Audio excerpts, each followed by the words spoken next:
ရှေးလူကြီးတွေရဲ့စကားတွေကလေဒီနေ့ခေတ်အထိတန်ဖိုးရှိနေတုံးပဲ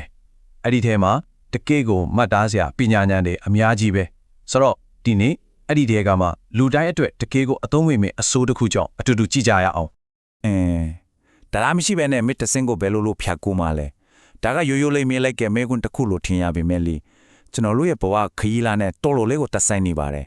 ဘဝမှာလည်းအဲ့လိုပဲဟုတ်တယ်မလားတခါတလေကြာရင်လေကိုရောက်ချင်တဲ့ပန်းနိုင်ကြီးကိုပဲတစ်ချိန်လုံးကြည့်နေမိပြောအဲ့ကိုရောက်ဖို့ဘလို့လမ်းဖောက်ရမလဲဘာတွေလုပ်ရမလဲဆိုတာကိုကြာမိနေတာကြားတယ်အဲ့လိုအခြေအနေမျိုးမှာလမ်းပြပေးနိုင်မဲ့ရှေးလူကြီးတွေရဲ့စကားပုံတစ်ခုရှိပါတယ်အဲ့ဒါကတော့တတောင်းမတီပဲမြစ်မကူနိုင်ဆိုတာပါပဲဒီစကားပုံရဲ့အဓိကဆိုလိုရင်းကတိတ်ကိုရှင်းလင်းပြတ်သားပါရဲ့ပြင်ဆင်မှုမရှိဘဲနဲ့လေကိုရောက်ချင်တဲ့ပန်းတိုင်ကိုဘယ်တော့မှရောက်မှာမဟုတ်ဘူးဆိုတာပါပဲပြောရရင်အဲ့ဒီပြင်ဆင်မှုဆိုတာကပန်းတိုင်နဲ့အောင်မြင်မှုကြားကမရှိလို့မဖြစ်တဲ့တရားတစ်စင်းပဲပေါ့ဒီစကားပုံဘယ်ကလာတယ်လဲဆိုလဲနောက်ခံကိုပြန်ကြည့်လိုက်ရင်ပို့ပြီးတော့တောင်းမြင်တာလာပါလိမ့်မယ်ဟိုးရင်မြစ်ချောင်းတွေအရန်ပေါ်တယ်မြင်သွားပြီးမှတရားဒီဆိုလာကခီးသွားလာဖို့အတက်ပဲလေဆိုတော့တရားတစ်ဆင်းဆောက်လိုက်ပြီးဆိုလာနဲ့ခီးလန်တစ်ခုကိုအစားပြုလိုက်တာနဲ့အတူတူပါပဲ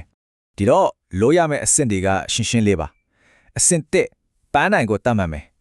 အဲ့ဒါကမြစ်တစ်ဖက်ကန်းပေါ့ပြီးရင်အဆင့်2အဲ့ဒီပန်းနိုင်ကိုရောက်ဖို့လမ်းကြောင်းဖြစ်တဲ့တရားကိုစပြီးတိဆောက်ရမှာပါဖောမှာလည်းအတိအကျပဲဇီမန်းချက်ပန်းနိုင်ရှိတာကအရန်ကောင်းပါတယ်ဒါပေမဲ့အဲ့ဒီပန်းနိုင်ကိုရဖို့တဲ့တိကျတဲ့လမ်းကြောင်းခိုင်မာတဲ့ပင်စင်မှုဆိုတဲ့တရားကြီးတာမရှိဘူးဆိုရင်တော့အရာအလုံးကအလကားဖြစ်သွားနိုင်ပါတယ်ဆိုတော့လေနောက်ဆုံးနေတဲ့ကိုဒီမိခွန်းလေးတစ်ခုပြန်ပြီးကြည့်အောင်ကျွန်တော်တို့တွေရဲ့ရီမန်းချက်ပန်းနိုင်နေတဲ့လိုအပ်နေတဲ့အဲ့ဒီတရားကိုဒီနေ့စပြီးတိဆောက်ဖြစ်ပြီလား